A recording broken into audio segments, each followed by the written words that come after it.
We are back to Monday, folks, and the first Monday in the month of May, fresh off the NFL draft. So much to talk about, dive into, discuss, conversate on, or converse on, and you are rocking and rolling right now with the best in the business, the best and baddest in the game right now. In my own words, yours truly, Stephen Smith of Touchdown Alabama Magazine, bringing you the number one show in the streets talking Tide football, bringing this to you from the magic city of Birmingham, streaming this to you on YouTube. Speaking of the channel, go ahead right now, give us a thumbs up, give us a like on the show, hit that subscribe button, turn all of those notifications on so that way you can have the best news, notes, coverages, and analysis on your favorite program, that being the Crimson Tide. Not only are we streaming this through YouTube, but we have you well taken care of on all forms of social media. That includes Facebook and Twitter. So no excuse whatsoever for you not to be tuning in to the number one ticket here for your Bama football needs. As always, I got to shout out my man John Ivor in the building, handling the ones and twos from the production studio and keeping myself in line. But got to give John his love on the day. And before we start the show, we got to give out a super chat shout out to my man Bill from the Big Apple, Bill from NYC, Bill from New York, who sent in a super chat, $25 via $25 via check that comes from Bill out of New York. Appreciate Bill for the love and the support that he had when he showed us on the show right here.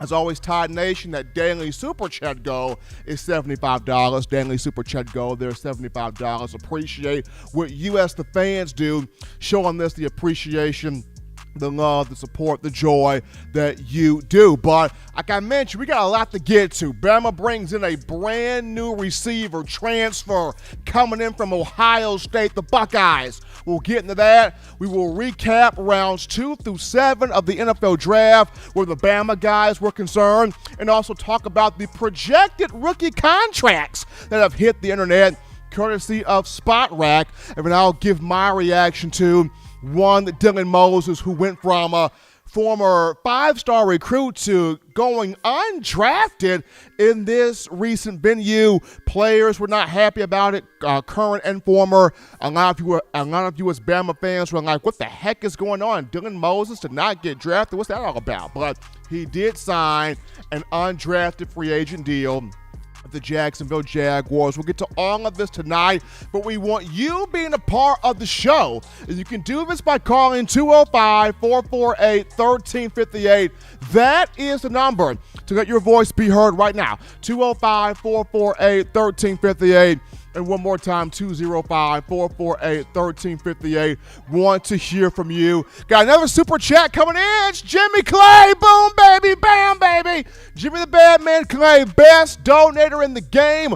Already hitting us up with that $25 donation in the super chats. Appreciate that love there coming from our own Jimmy Clay. But we start things off with the firepower coming to the Crimson Tide in the form of wide receiver Jameson Williams choosing to not return to Ohio State with his core hordes of Chris Olave and Garrett Wilson. Instead, he chose to take a detour, exit stage left, and go to and transfer to the University of Alabama, the Crimson Tide. I believe Jameson Williams, he looked at the team that beat Ohio State like a drama in the national championship game, 52-24. And in his mind, he's probably thinking, I want to go play for that team that just took us to the woodshed by a 28-point shellacking right there. I want to go play for the Crimson Tide. And that's exactly what Williams has done. He has transferred to here in Tuscaloosa to play for Coach Saban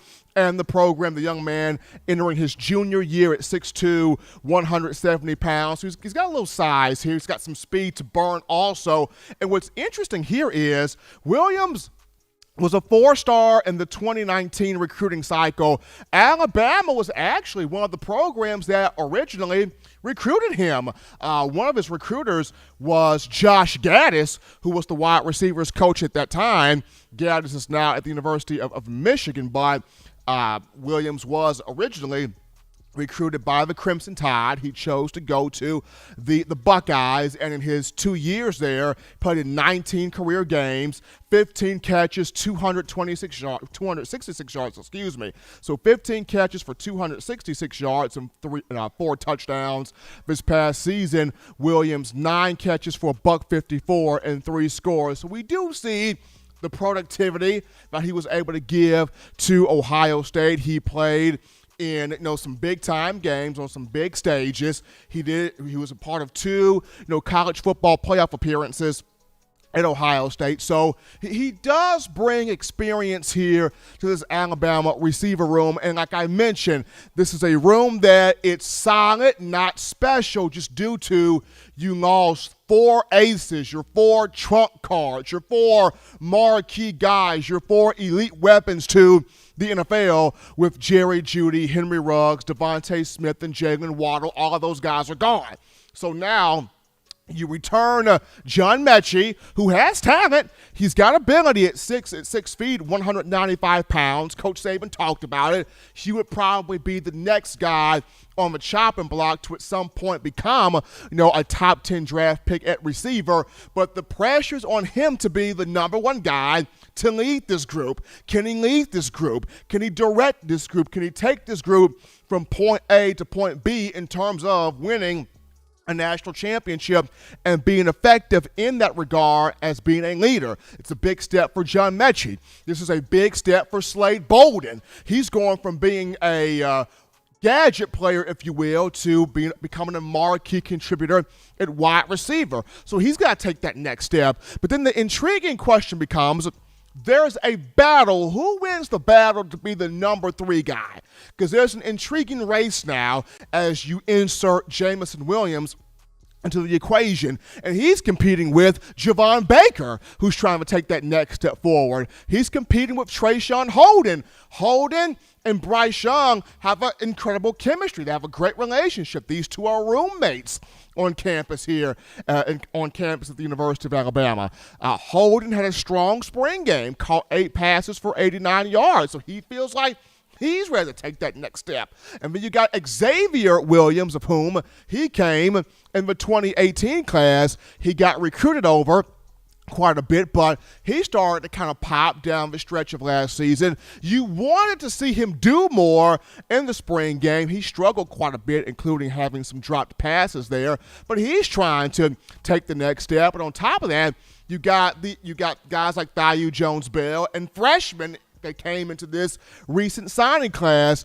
that want to do some things. So Jameson Williams is being inserted into all of this, but when you watch his tape coming out of Ohio State, his speed, his route running, his explosiveness, his playmaking abilities are already better than the majority of the guys that's already on the roster. So he's going to have a really good chance to come in here and probably take that number 3 job and run with it, because he's in a situation where all he needs is 1 year, right? He comes in, he pops 1 year, he snaps, he dominates, he plays well, and then he's off to the NFL to go play pro ball. So this is a very, lucrative, a very promising situation when you look at Williams, just because of the fact that Alabama, young wide receiver core, unproven wide receiver core, aside from, John Mechie. And if there was ever a moment where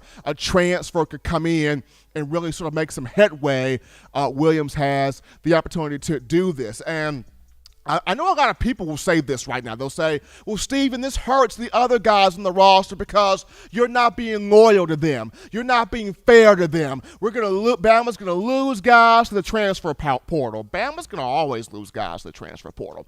I mean, the moment Javon Baker came in 2020, Terrell Shavers and Tre'Davious Towson, they exited stage left immediately. I mean, the moment JaQuincy Kool-Aid McKinstry got here and Nick Saban became enamored with his name, Ronald Williams Jr. goes, well, my time is up, and he hops into the transfer portal. So you're going to have guys transfer. The main thing with incoming players is, can they provide more substance than sizzle? Can they give you something tangible, something that they can give, they can provide, they can bring to your program on the field. Alabama, as it speaks right now, has 90 guys on the scholarship roster, which is 5 more than the NCAA allows, which is 85. So there are going to be even more guys that are going to look to head elsewhere as Alabama's trying to get down to the NCAA limit here. So you're going to always have guys hit the transfer portal. But when it comes to Nick Saban, he's had a lot of success, or quite the amount of success, bringing in these transfers. Case in point, remember Jacob Coker? I mean, Coker, who was at Florida State, came to Alabama in 2014, 6'5", 240-pounder, and then the very next year, it was his team, and he took the group and led it to an SEC title and a national championship, and he had a productive season in doing that. Coker, 3,110 passing yards, 21 touchdowns, just 9 picks, played his best ball in the CFP that season. And then you go down to, Richard Mullaney, who came in the summer of 2015 out of Oregon State. He came in, developed a close relationship with Coker, actually grew to be one of Coker's favorite targets that year, had major production. I think he had between 4 and 6 touchdown receptions, had over 300 yards receiving, was big there in the postseason, earned the nickname Slotty Pippen. Richard Mullaney did his thing and was one of the better transfers to ever come to the program. And then going from Mullaney, we all remember Garrick Dieter, who came in the summer of 2016 by the way of Bowling Green, a young man from South Bend, Indiana. He came in 15 catches, for 214 yards. He had 4 touchdowns, helped Alabama win the SEC, got to the college football playoff, made an appearance in the championship game against Clemson. And then last but not least, the most beloved transfer of the Saban era, Landon Dickerson. How about the boy LD? He comes over from Florida State in 2019, in the summer of 2019. Comes in, anchors a spot on the offensive line. He played both guard and center, but once he took over at center, he brought that offensive line together. He fused everybody together. A bond was created. A dominant offensive unit was created once Dickerson became the center of that team, the center of that unit. Crimson Tide winning the national championship this past season. Dickerson, Remington Trophy winner, shared the SEC Jacobs Blocking Trophy honors with Alex Leatherwood, and also was a huge part or huge reason behind Bama getting the Joe Moore Award for the second time under Coach Saban. Dickerson, of course, drafted, got picked up in the second round by the Philadelphia Eagles. So we've seen where Alabama has brought transfers in, and they brought substance, they brought something of value, they brought leadership, they brought motivation, they brought something that Alabama football could use in its journey to win conference championships, win national championships. So for me, as long as Jameson Williams can come in here, bring some substance, bring some swagger, bring some production, bring some leadership, as long as he can bring something of value to the Crimson Tide, get on the field, make plays, run routes, catch passes from Bryce Young, and add an element to make Alabama all the more dynamic on offense, I'm pretty sure Bill O'Brien as the offensive coordinator and Holman Wiggins as the wide receivers coach, they will find a way to maximize all the effort, all the productivity, and all the potential out of Williams. But we take our first break here on the show. Don't touch that dial. Just getting started. Upon our return, we get into a conversation, a dialogue with you, the Bama Nation, right after this. You're watching In My Own Words with Stephen M. Smith, brought to you by We Own the Fourth Quarter. Get your 4-finger bling necklace today by visiting weownthefourthquarter.com. Throw them foes up. Every sports fan deserves the proper representation. Whitwell Sports introduces to you the Title Towel. Wave that Title Towel in the air like you just don't care. In support of Nick Saban and the Alabama Crimson Tide. Only $9.99 and it lasts a lifetime. Head on over to whitwellsports.com and get your Title Towel today. Remember the taste of Grandma's delicious sweets? Emily's Heirloom Pound Cakes brings back those precious memories with just one bite. Each cake made from scratch.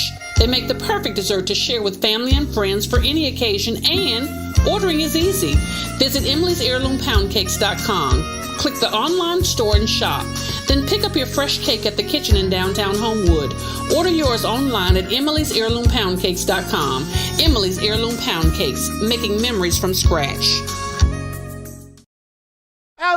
As we are back in from the break here, folks, to the action on a Monday, getting that work week started off for you correctly in the month of May. Fresh off the NFL draft, Bama putting 10 guys into the venue, tying Ohio State for the most by any collegiate program in this respective draft. And since 2009, Coach Saban putting in 106 Bama players in the draft. Of the 106, 39 first-rounders. So Saban continuing to show recruits, hey, you want to go pro? You want to go first round? You know where to go to. You find yourself in Tuscaloosa at the University of Alabama. So kudos to one Nick Saban setting some NFL draft records there over the weekend. But as we're back into the conversation right now, the call topic, the call segment brought to you by the Blue Wrench Gang, 205-448-1358. That is the number to let your voice be heard on the show, 205-448-1358.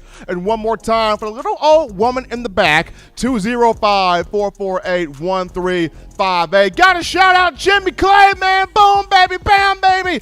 Baddest donator in the game, baby. Jimmy Clay, that $25 donation helping us out here on the show. And we take a call right now. You're live on the show. What's going on? Hey, Stephen M. It's Rob from Mobile. Rob, what's happening with your man? Hey, once again, it's another. You can't put into words what this 2017 recruiting class did for Alabama. We thought the 2019, of course, 2019, 18 got it started. Recruiting class got it all started. But this 2017 is just phenomenal what they've done and all of the talent that was on that team. It's almost an underachievement just for them just winning two national championships. Two national championships is almost an underachievement for this team. That's how great it was. It could have gotten more if Tua wasn't hurt. It could have gotten more. Yeah, exactly. It's just, the talent that, of course, Nick Saban, that's the reason why he's the GOAT. He can put together that kind of talent year in, year out. People say it's easy to get on, and it's a lot easier to get on time, not easy on top, but it's a lot easier to get to the top of the mountain the way Alabama has been.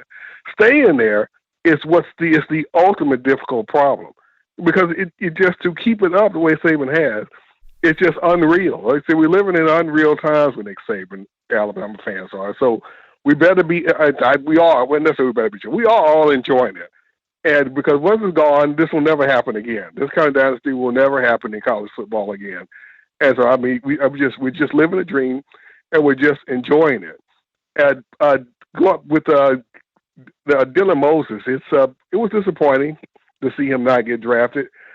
At least no one I heard expected that for him not to get drafted at all. We thought it'd be just in the late rounds, but not drafted at all. I guess a bit of a disappointment. He, of course, we saw it coming with the plays from the previous season, but. But we thought he would at least get drafted. The talent is there. And we wouldn't surprise me to see him on the NFL squad at some point in the future. So that'd be good. Mac Jones to New England. That was almost, that was almost to be expected. It always amazes me how people say that, he's not as good as Lawrence or Zach Wilson. But no other player, no other quarterback in college football. And we saw how the draft went. 10 players from Ohio State went into the draft. 9 from Florida. 8 from LSU. 7 from LSU. 8 from Georgia. 9 from Georgia. That's what's the level of talent Mac Jones had to navigate to win a national championship, and he did it. No other quarterback in college football had to go through that much NFL talent to win games, let alone national championship.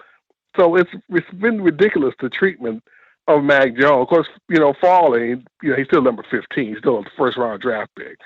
But the criticism of him was just ridiculous. And I saw a LSU player go in the first round, the wide receiver, So that means Joe Burrow's had help. And Trevor Lawrence's Etienne went in the first round. That means that he had help. So, that means that he had talent on his team. What's this nonsense of there's all the talent around him? Name me a champion that's ever won a championship, Jordan or Kobe, without talent around him. Of course you got talent. Have talent around you. You're not going to win if you don't. So, but when it's Mac Jones, all of a sudden it's a problem. Appreciate that call coming from Robert from Mobile right there, and I agree. I mean, I understand there's a lot of criticism there when it comes to Mac Jones and the guys he had around him, but every major D1 program is going to have talent on there. Mac took the talent that he had, won a national championship. Appreciate the call they're coming from out of Robert from Mobile. We take our next call right now. You're live on the show. What's going on? Live on the show, Carl, what's going on? Unfortunately, we lost that call, but we got another call coming in. You're live on the show. What's going on? Hi, Stephen. How are you? Doing well, man. Fresh off the draft. Bama gets a transfer receiver from Ohio State. Doing pretty well today. That's great. I was calling. Enjoyed the gentleman before me's analysis on the 2017 class, and I kind of wanted to echo that and also discuss the 2020 class and the 2021 class. I really feel like those two back-to-back classes could really have a huge impact, the same as that 2017 class. I really like how the in-state guys really rallied together, and I really feel like we struck lightning in the bottle back-to-back twice. I think that both of these two classes could really set up Nick Saban in Alabama for success in a championship setting for at least the next 5 to 7 years. We might see an unprecedented run that we've never seen in at least my lifetime for sure. But I just wanted to at least address that. And I'm just really excited for what we have. And I really feel like this run is not going to stop anytime soon. So I just thank you for taking my call and just really wanted to express that. And love your show. Love what you guys are doing. And take care. Thank you. Absolutely. Appreciate that call right there. So my thoughts on that. The 2017 class is legendary. They did something very special here. But I look at the 2020 and 2021 groups, a lot of talent in both of those groups. That they know what's ahead of them. They know what the task is, what the job is. And I think Bryce Young is going to help both of these groups, get that job done. Of course, Bryce came in the 2020 class, so he's going to help his group. And then the 2021 group, headlined by JaQuincy Kool-Aid McKinstry, he's going to help that group. So, absolutely, I do not see this run slowing down. I think this thing is going to keep going. What Saban has put on for the fans and has continued to develop for the fans to be happy and be joyful about. But we got a couple of super chats to get to, or a few, I should say. How about Mattress Matt coming in here twice? Mattress Matt with two, count them, two $5 donations. So 10 coming in here from Mattress Matt. And Jimmy Clay, baby, put the water on him. The man's hot, on fire. Jimmy Clay, another $15 donation from him. The super chat goal, the daily goal of $75 has been met. Appreciating everybody for the support, the love that you guys are showing us here on the show. So a little bit of a quick time before we're going to break and then going back to the phone lines to take your calls. How about a congratulatory hand clap for one, Tua Tagovailoa. Tua marching with his degree over the weekend, coming back to the University of Alabama to finish his bachelor's degree. He marched inside Coleman Coliseum. When Tua decided to go pro and enter the 2020 draft, he still had a few credits remaining to finish his degree.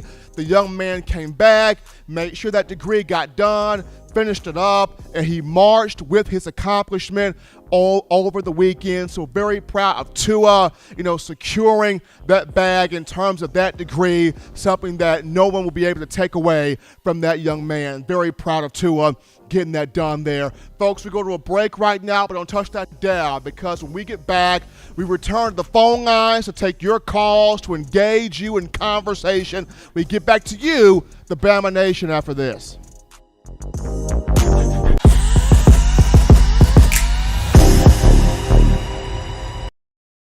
Touchdown Alabama Magazine is Alabama football's premier publication. A subscription to Touchdown Alabama Magazine is the perfect gift for any Alabama fan. For exclusive news and information, recruiting updates, a free annual print magazine, and more, go to touchdownalabama.com and click join. Only $7.95 per month, or pay $74.95 for a full year subscription. That's a yearly saving of $20.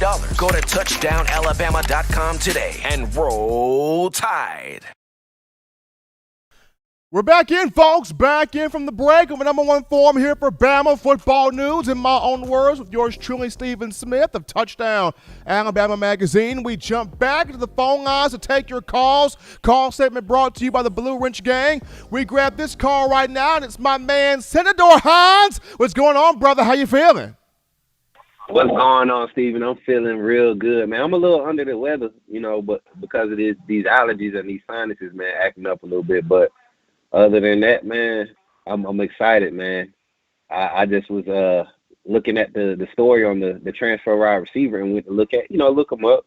I remember us targeting this guy a few years back. I want to say about 2 years ago.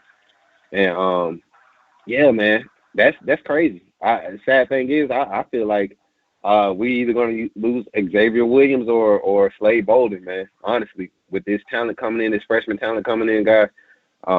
And it's not a bad thing. Those guys got to go and do what's best for their careers, what's best for them to try to get to the next level. But, man, you look at the talent that's coming in, and we all know how Saban is with putting in fresh guys. You don't got to be there long. If you prove you understand the playbook, if you consistent, you get on that field. Saban going to find you some time on that field. And what you do with it is on you, So, but, and Xavier Williams, he hasn't, had many opportunities, but the opportunities he hasn't been big, enough to get that meaningful playing time. So it's going to be interesting to see how a wide receiver room shapes out in the fall, man. Absolutely, man. I mean, for me, Senator, I see more so of Ziggy than Slade Bolden out of here. I think Slade stays. If anybody goes, I think it's Xavier Williams. Love him, bud. If anybody goes, I think it's him. But we appreciate that call coming from our man, Senator Hines, chiming in. We take our next call of the evening. You're live on the show. What's going on? Hey, it's Mattress Matt. Good to see you, Steve. Mattress Matt, what's going on, man? I wanted to shout out to Robert from Mobile. Also, always on the same wavelength with him. Want him to come down and see me sometime at the mattress store behind Diamonds. Don't go to Diamonds, or at least don't let your wife find out. But you can come to the mattress store behind there. And then Senator, I'm dealing with the allergies too. Go to Walgreens and buy some. It's called Walfinate. It's a 4-hour allergy. It's amazing. Anyway, what I wanted to get to, just jump on y'all's bandwagon. What y'all been saying about Mac Jones? It was just I was so shocked by all of the what I heard from the pundits and everything like that, and how they're so obsessed. It's almost like a drug to them. This rush ability and escapability of the quarterbacks. They are so focused on that, it's almost like crack cocaine to them. They don't care about anything else except rushing ability and running yards and escapability. And I don't even understand that. I thought that was the running back's job, but they have gotten so obsessed with it. Mac Jones, and that they're so obsessed that they overlook the fact that statistically speaking, Mac Jones is the best quarterback in all of college football history. He had the number one QBR rating since the invention of the QBR, and the number one completion percentage of any college football quarterback ever. So why people are not jumping on that when he also ran a 4.69 40?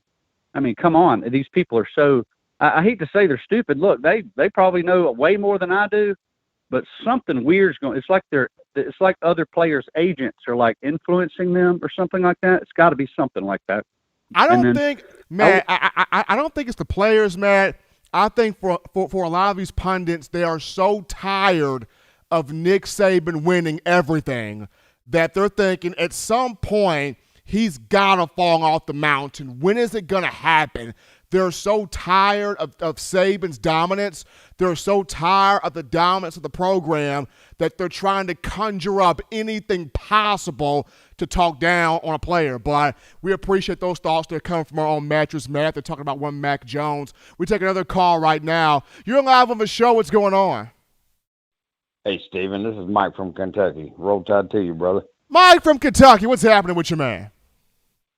Man, I'm just enjoying this afternoon. I'm going to cook up a little dinner here in a little bit. But, yeah, I'm kind of excited about this kid, Ohio State transfer, Jameson Williams. He was the fastest kid on the whole Ohio State football team. That cat's Very been true. clocked at 4 flat, and sometimes he's been clocked at 4.3, and change in the 40. And he'll add a little bit of experience. I mean, I'm not saying he's going to come in and take over. Alabama's long on talent this year anyway, but a little bit short on experience. So, I think he'll find him a spot. But there might be a +1 to this kid. That boy's from St. Louis, Missouri, and there's another boy that playing high school ball out there, going to be playing high school ball this fall out there named Luther Bergmore. Did I get his name right? You know who I'm talking about? I know who you're talking about. I know who you're talking about. Yeah, he's the number 2 receiver in the class of 22, and they're supposed to be pretty tight. So that might be a, 5-star transfer with a +1. Man, Nick Saban, huh? He's a step ahead of everybody, ain't he? Coach Saban doing what he does, Mike. He does what he does, getting these guys on the recruiting trail. He does. I don't know how he does it, Mike, but he does it. But we appreciate Mike there from Kentucky calling in with his thoughts right there on Jameson Williams, the transfer receiver from Ohio State. We take another call right now. You're live on the show. What's going on? Hey, Stephen M. I'm Lee Ogletree. It's first time calling. Really enjoy your show. And I had a question, and maybe you can, instead of going over it again, you make can redirect me to see exactly how many Alabama players were picked, where they all went to. So 10 Alabama players were picked in all. 6 of those were in the first round. Waddle went to Miami. Surtain went to the Broncos. Let's see here. Smitty went to the Eagles. Mack went to the Patriots. Leatherwood, the Raiders. Najee, the Steelers. Dickerson, the Eagles. Barmore, the Patriots. Deontay Brown, the Panthers. And Thomas Fletcher, the Panthers. But we appreciate that call right there. Alabama had 10 guys to go in the draft, 6 in that first round, 10 overall. We take our next call right now. You're live on the show. What's going on? Hey, what's up, Mr. Stephen Smith, TDA crew, and Tide Nation? Roll Tide. It's Ballard checking in from Ballard Sports Media. How y'all doing? Doing good, Ballard. What's happening with you? Not much, man. I want to give a special shout-out to Tua Tagovailoa real quick. Go ahead, call him a legend, man. He's done great in the pros so far. I saw the news just now that he went back to Alabama, finished up with a degree. I want to give a special shout-out to him and credit to all of the great, talented, not just receivers, not just Mac Jones, but every draft prospect that got drafted this weekend, especially, though, the ones from Alabama. Wishing everybody the best of luck in the pros. And, I know we've talked about it a lot. I mean, we're losing Waddle, Devontae Smith, Najee Harris. I mean, we're losing all of those guys, man. But I think, I don't know. Do you think John Mechie's going to be receiver number 1 next year going into it? I mean, or are you looking at maybe a guy like Slade Bolden or whoever? John Mechie will be receiver number 1. Mechie will be 1. Bolden will be 2, and then it'll be kind of a battle for 3. But we appreciate you. We appreciate you, Ballard, for calling in, checking in with us here on the show. We're going to go to a break right now, folks. But upon our return, we will dive into my reaction from Dylan Moses not getting drafted. Just my thoughts on that, and we'll touch on it right after this.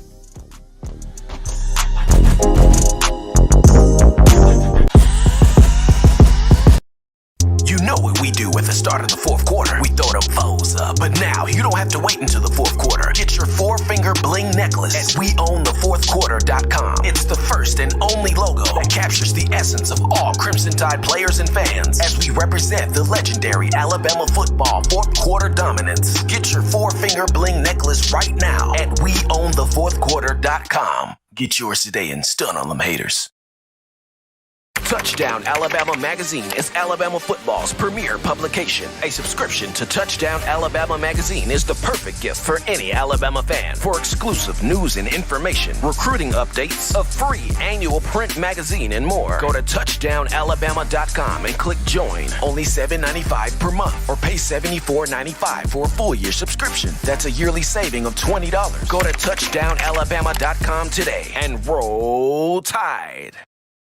Thank you for tuning in. Show your support right now by clicking that like button. If you haven't subscribed, hit the subscribe button now and enable all notifications to make sure you don't ever miss any of the best Alabama football news, notes, and information right here on Touchdown Alabama. And we are rolling back in here, folks, from the break of a number one ticket here for Bama football news. In my own words, yours truly, Stephen Smith of Touchdown Alabama Magazine, getting you pumped up on a Monday following the NFL draft. And we get into a conversation of my reaction to one Dylan Moses. One Dylan Moses who went undrafted through 7 rounds of the venue, which started on Thursday of last week. And it was a disappointment. As we all know, it was a massive disappointment. Dylan came into Alabama, 5-star in the 2017 class from Baton Rouge, Louisiana. He was one of the biggest pieces of that 2017 class. If you were to say Tua Tagovailoa was the most important offensive piece in that class, and you would be right to say that, Dylan Moses was probably the most important defensive piece to that class. And if you remember, his career started off strong. I mean, he wore number 18 as a freshman. He had 30 tackles that year, 5.5 tackles for loss, 1.5 sacks, made the freshman All-SEC team. I mean, it was looking promising for Dylan. And then 2018, he exploded. He switched to jersey number 32, which was a very revered jersey when you talk about C.J. Mosley wearing that number, Rashaan Evans wearing that number. So Dylan picks it up and believes he's going to rock that number and carry on the mantle and the productivity that number has to it. And, Moses, his second season, 86 tackles, 10 tackles for loss, 3.5 sacks, was a finalist for the Butkus Award. I mean, things were really trending north for Moses, and everybody was saying his junior year, he is going to freaking rock. He's going to be a rock star. He's going to be epic. I mean, oh my gosh, he's going to get the bag his junior year. Dylan going to do this thing. And Pete Golding was coming in to be the first year defensive coordinator calling the plays, and it was going to be Dylan with Pete Golding. Like, everybody was getting geared up for it. Everybody was getting turned up for it. And then Dylan tears his ACL. A week before the first game of the season against Duke. Dylan tears his ACL and misses the entire season. And everybody's going, oh, man, dang it. Dylan then tore the knee. God, dog. Dylan then tore the knee up. Man. And so everybody's frustrated. They're venting. They're drinking Hennessy and trying to cope with not having Dylan on the field. And folks were smoking weed and getting high and trying to deal with and cope with Dylan not being on the field. And it was tough. It was tough, trying to deal with not having Dylan out there. But eventually, we got over it. We were like, okay, Dylan's not going to play 2019. We'll chalk that up to an unfortunate injury. Some people chalked it up to Scott Cochran. I don't know why, but some people chalked it up to Scott Cochran. But people at the end of the day were like, you know what? He'll be back healthy 2020. He'll be back healthy his senior year. The defense will be back right. We'll be able to run it back in the following season. Well, 2020 comes around. Dylan's back on the field. And for the first couple of games, he's back to his normal self. I mean, against Missouri, he looked good. There were some moments where he looked good. But then as the season progressed, you saw him kind of hold back and not play the way he could have been playing, and it seemed like he was scared to get hurt again, and mentally he was not all the way there, and Nick Saban like, turn it loose, Dylan, cut it loose, man, turn up, cut loose, and something just did not want to have Dylan cut loose. And then we get the news of, well, he'd been playing on a torn meniscus the whole season. What? Really? Really? He's been playing on a torn meniscus the whole season. And then on top of that, unfortunately, lost his grandmother to COVID-19 as well. So Dylan went through trial after trial after trial after tribulation after tribulation after tribulation. But then, despite all of that, you still had some people that had hope that Dylan would at least get drafted. He won't go high, but at least somebody in the third round will recognize the name Dylan Moses and take him. At least somebody in the fourth round would be like, there's Dylan Moses. At least somebody in the fifth or the sixth round would be like, there is Dylan. We can take him for a steal. There he is. He probably will have to rehab his knee, but once he gets back healthy, baby, we got a steal and one demo. Nobody took Dylan Moses. Nobody. Went undrafted through 7 rounds. And upon this happening, you had fans ticked off. You had current players ticked off. You had former players ticked off. I mean, there were just a litany of tweets from current and former players, whether it was Malachi Moore or Terrell Lewis or Braylon Ingram, Will Anderson, just all of them jumping in there going, I can't believe this, man. Dylan didn't get drafted. Man, this is a crime. This is highway robbery. Dylan didn't get drafted, man. Whoever get Dylan gonna get a steal, bro. They gonna get the best player in the world, man. That was the best leader we had on defense, man. They didn't get Dylan? Man, folks sleep on Dylan. Man, who didn't draft Moses? I still can't believe Dylan Moses didn't get drafted. Like, there were former and current players just in absolute distraught over the fact that number 32, Dylan Moses, went undrafted. But the good news is shortly after the draft ended, the whole thing, he signed an undrafted rookie. He signed an undrafted free agent deal with the Jacksonville Jaguars. So he went to somebody. Somebody picked him up. Somebody got him. Urban Meyer and the Jaguars decided to roll the dice there on Dylan. So he's going to have to push here to make the team. He's going to have to push here to make the roster. He's going to have to ball out. He's going to have to ball out to make this roster and to play well so he can earn that second contract where the real payday comes in. Because look at it, this contract that Dylan's gotten as a free agent, woo, mercy, Jesus. So Dylan's looking at $70,000 guaranteed, $70,000. He's got a $50,000 base salary, and he's got the signing bonus of $20,000. So this is what Dylan Moses is looking at right now in terms of the Jacksonville Jaguars, as he's going to have to work his tail off to prove he can still play at a high level, at an elite level, make an NFL roster, and prove that he can take this team and do some special things in Jacksonville. So at the end of the day, I'm happy Dylan got picked up. I'm thankful he got picked up, because if you looked at Twitter, if you looked at social media, the Bama Nation, y'all was worried about that boy. I mean, I can't tell you how much my inbox, my messages got beat up over the weekend. Steven, where's Dylan? Steven, who took Dylan? Steven, oh my gosh, Dylan did not get drafted. What we gonna do? Steven, Dylan didn't get picked up. Is anybody gonna take Moses? I mean, he wasn't a bad player. He was just a victim of circumstance, a victim of injuries. Can somebody please pick up the phone? Get Dylan, help! Somebody draft Dylan. Somebody take Moses. They got Moses. Jacksonville got him, signed him, undrafted free agent deal. Hopefully he takes this opportunity and he makes the most out of this opportunity and balls out. And maybe one day in the future, a 30 for 30 from ESPN will be made. Dylan Moses from 5-star to undrafted to go to the Hall of Fame. I mean, who knows? I'm wishfully thinking here that this happens, but I'm just happy that Dylan Moses is on an NFL roster. But we take a break right now, folks, but don't touch that dial, because upon our return, we jump back into a call segment to engage you, the Bama Nation. We get back to we get back to a conversation with you after this.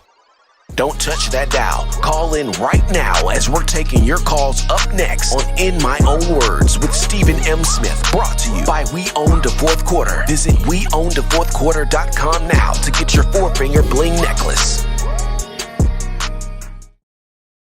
You know what we do at the start of the fourth quarter. We throw them foes up. But now you don't have to wait until the fourth quarter. Get your 4-finger bling necklace at weownthefourthquarter.com. It's the first and only logo that captures the essence of all Crimson Tide players and fans as we represent the legendary Alabama football fourth quarter dominance. Get your 4-finger bling necklace right now at weownthefourthquarter.com. Get yours today and stun on them haters.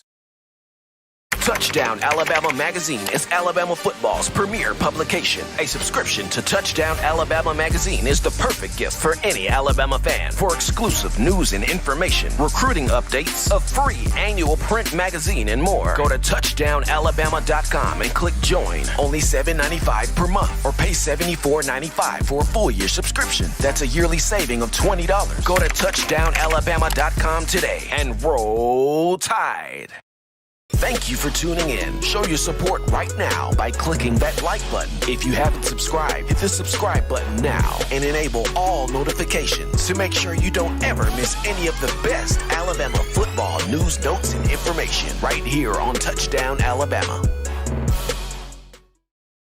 And we are back in here, folks, back in from the break of a number one forum for Crimson Tide football news. In my own words, yours truly, Stephen Smith of Touchdown Alabama Magazine. And before we go to the phone lines to take your calls, got a couple of super chats to get to first and foremost right now.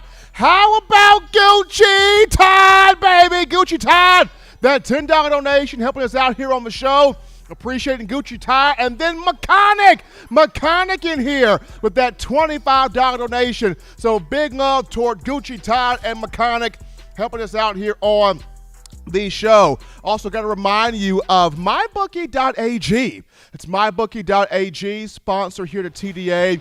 If you're feeling fortunate, you're feeling lucky, you feel like you got the swag, the sauce, the skills to pay the bills when it comes to wagering on these Alabama football games, or any games for that matter, you check out our guys at mybookie.ag.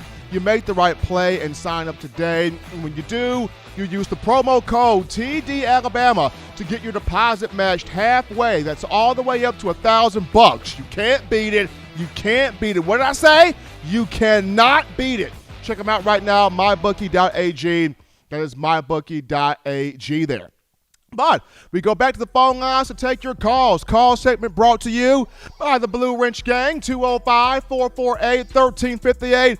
That's the number right there, 205-448-1358. We grab a call right now. You're live on the show. What's going on? Hey, Steve, I usually don't double dip, so I apologize if that's against the, policies or whatever, but it's Mattress Matt again. If Christian Leary and JoJo Earl, really adapt to the program, catch on quickly, those correct me if I'm wrong, are those not two completely 100% elite receivers with elite speed that could be, our top receivers possibly?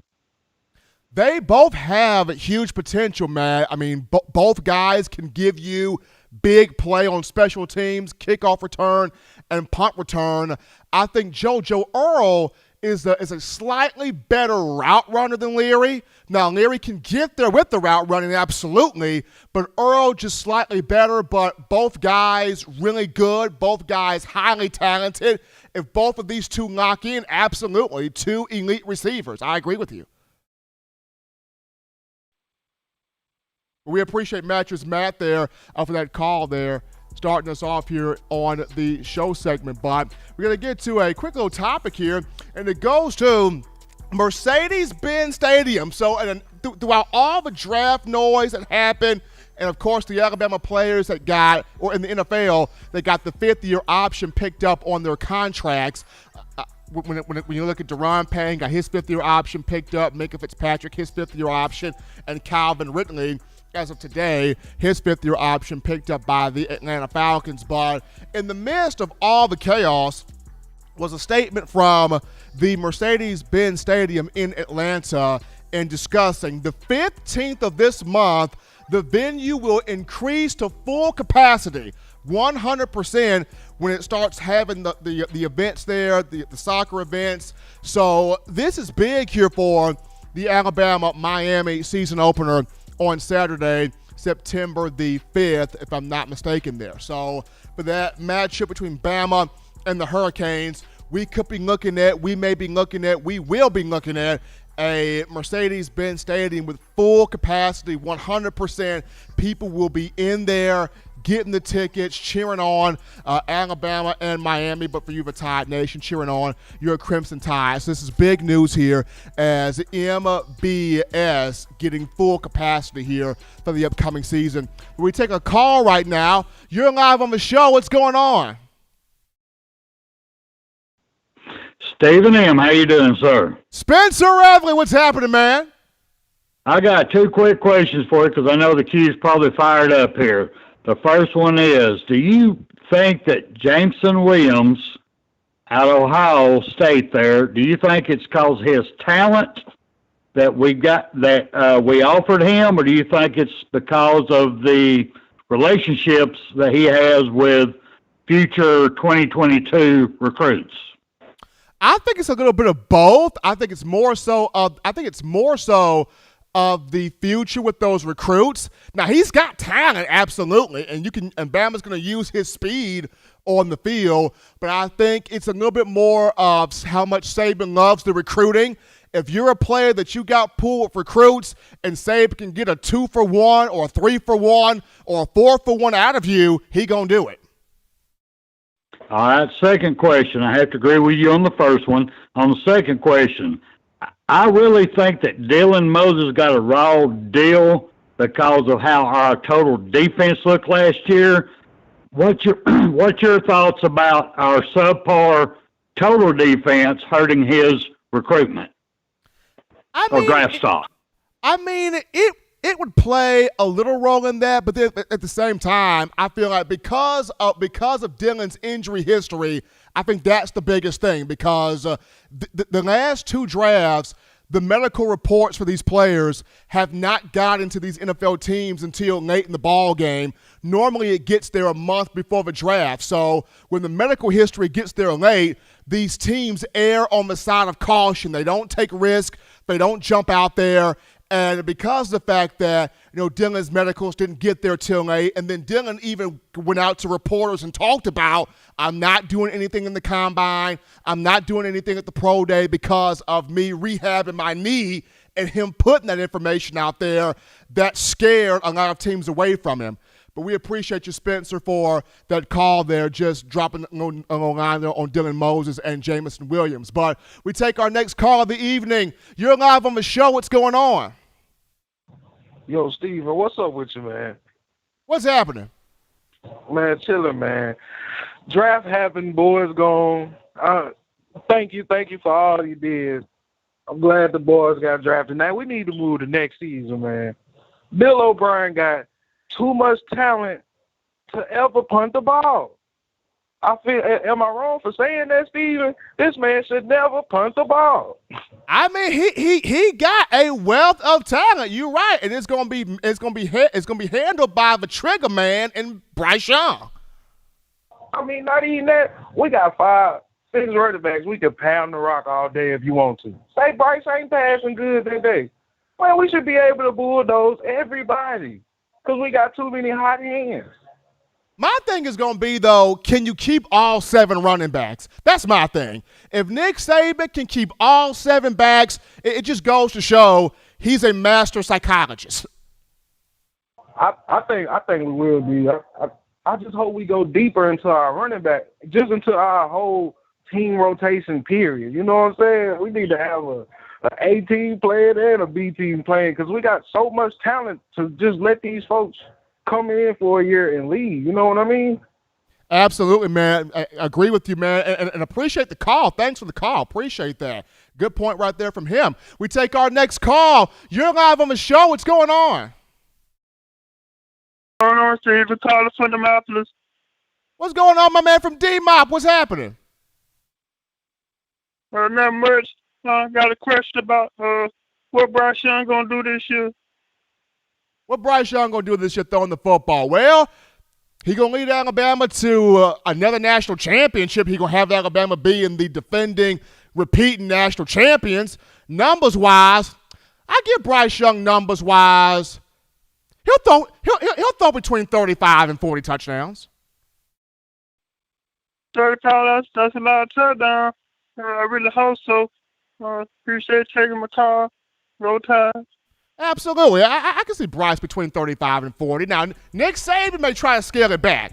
Nick Saban may have him throw between 25 and 30 because, like the previous call before, my man just called right there, wanting to run that football. So Nick Saban may want 25 and 30.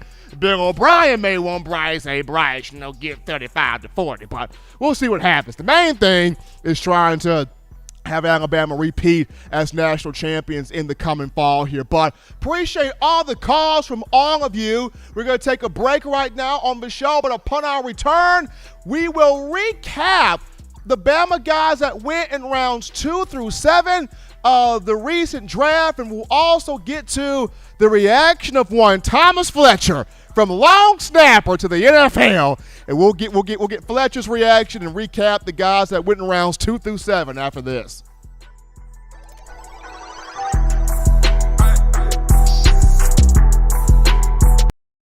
If you're an avid Alabama Crimson Tide fan and you love to flaunt it, then show your Alabama Crimson Tide support by grabbing the All Bama sneakers. They feature bold Crimson Tide graphics, so no one will be able to question where your allegiance lies. When you add these sweet sneakers to your Alabama Crimson Tide collection, go to stsfootwear.com and use the code TDAlabama for $15 off your purchase. That's code TDAlabama for $15 off your purchase. Go to stsfootwear.com and get your All Bama sneakers today.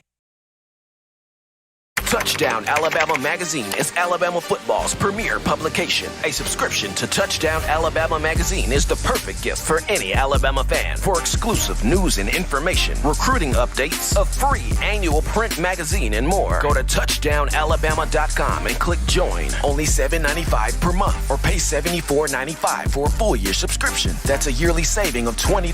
Go to touchdownalabama.com today and roll Tide. Back in from the break here, folks, tidying up some loose ends on the show. In my own words, how to show on the streets here, covering your Crimson Tide football program. Yours truly, Stephen Smith of Touchdown Alabama Magazine. Appreciate everybody for donating in, super chatting in, calling in. It's been a great conversation with you, the Bama faithful. And before we get into the final topic of the evening, got to remind you of TDAwear.com. That's TDAwear.com. So for all of you fans still overjoyed with the Tide's national championship, we want you guys to check out our championship collection merch. Now this means you grab you an 18 of them things, folks, t-shirt, hoodie, or sweatshirt, as well as our Got 18 We Do shirts. Designs that features all 18 championship years on the back. You head on over to TDAwear.com. Do it right now. TDAwear.com, and you click on the Championship Collections merch tab, and you get you those shirts, get you that gear today, showing that support for Coach Saban, the University of Alabama, the student athletes, and us here at Touchdown Alabama Magazine. Crimson Tide had 10 players taken in the draft over the weekend. Tied Ohio State for the most in this particular draft. 6 guys were taken in the first round. That tied the 2004 Miami Hurricanes for the most first-round picks in any single draft event in the common draft era. Just a lot of records here being set by Coach Saban and the Crimson Tide. But right now, we recap rounds 2 through 7 in terms of the Bama players where these guys went to and the teams they went to. And starting this off, Landon Dickerson, the Philadelphia Eagles, you got Jalen Hurts, you got Devontae Smith. So what more could you need? You need some protection, and what better protection than the one Landon Dickerson, as the Eagles got him in the second round, number 37 overall, just a massive road grader. He's going to be big, helping Miles Sanders and the rest of that running back room get up and down the field, but he's going to be even bigger, protecting one Jalen Hurts and allowing him to get that ball to Devontae Smith and other weapons there on the field. So big kudos there to 1LD, Landon Dickerson, number 37 overall, to the Eagles. As we go down here, Christian, the bully from Philly, Barmore, number 38 overall, to the New England Patriots. Bill Belichick's an OG. Bill Belichick don't trade up. The guys go to him. Mac Jones fell to Belichick. Christian Barmore fell to Belichick. And keep this in mind, the Patriots had a lot of guys opt out before the beginning of last season due to the COVID pandemic. So you're getting Donta Hightower back, along with some other premier defensive guys, and now you add a Christian Barmore, an interior defensive pass rusher, into the mix here. It is going to be scary to see what this Patriots defensive team, especially on that front line, will do with Barmore joining the ranks. He was picked up there in the second round. Moving on down to Deontay Big Bread, Cornbread. He got bread in his name. Moving on down to Deontay Brown, who was taken in the 6th round, picked 193 overall to the Carolina Panthers. I thought he would go higher than the 6th round. I know some people were kind of scared off by his weight. Now, he weighed in at the Senior Bowl at 364 pounds. He cut that weight down to 344. I know he dropped near 20 pounds, 18 to be exact. So he was back to, near his playing weight at Alabama. But I mean, we know him as a big-time run blocker, but as in pass protection throughout his career, never gave up a sack, and someone of whom Sam Darnold is going to be very grateful to have over there in Carolina. But not just Sam Darnold. How about Christian McCaffrey and one Chuba Hubbard, of whom the Panthers drafted out of Oklahoma State? Both of those running backs are thankful to have the big boy and Deontay Brown leading the way into those holes where the run blocking is concerned. So proud of Cornbread Brown going to the Panthers at number 193.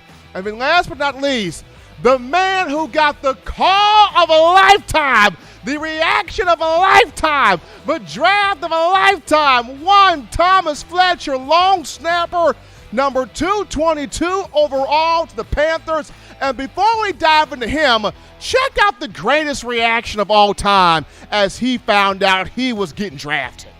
Hey, Fletch, what's up, bro? What's up, brother? You coming or what? Trying to figure it out right now. No. I just drafted you. You coming or what? Are you kidding me? Yeah, bro. No, you did not. Yeah. Welcome to Carolina. Are you serious? Yeah, man. Welcome to the Carolina Panthers. Dude, chill out, brother. Dude, I cannot wait to help you win, man. I cannot wait to help you win. I love it. Well, hey, thank you, brother. Yeah, thank you. Here's our own stepper. Hold on. Fletcher, you're going to be good in Carolina. Dude, let's go, baby. You ready? Of course, are you kidding me? Am I ready? I'll walk my happy ass to Carolina right now, dude. You walking? I'll walk. If you want me to, I'll call my hands and knees, bro. We'll get you an escort here, okay? Golly, dude, thank you. All right, you're welcome. I can't wait, man. Thank you so much. Thank you. Thomas Fletcher represents all of us. I mean, to go from being a long snapper, a specified position, you don't even know if you're going to get drafted or not, and to get that call, he was thinking he was going to get the call as an undrafted free agent. Carolina, Matt Rule, David Tepper just blew his mind. Big kudos there, Thomas Fletcher. Very, very happy for that young man getting that opportunity too. get drafted to Carolina, pick number 222 overall in the 6th round there to the Panthers. And along with Dylan Moses, Miller Forrestall and Carl Tucker were also undrafted free agents, but Miller Forrestall has signed the deal with the Tennessee Titans, and Carl Tucker has signed with the Miami Dolphins. But when you look at the guys that get drafted, you have to also take a look at the projected rookie contracts. It's all about money, money, money, money, money, money, money, money, money, ooh, money. It's all about who getting the money. So according to SpotRack.com, a website that dives into the projected contracts of players, I was able to get this on today, and check out the money, check out the bag that all of these Alabama drafted players are going to get here.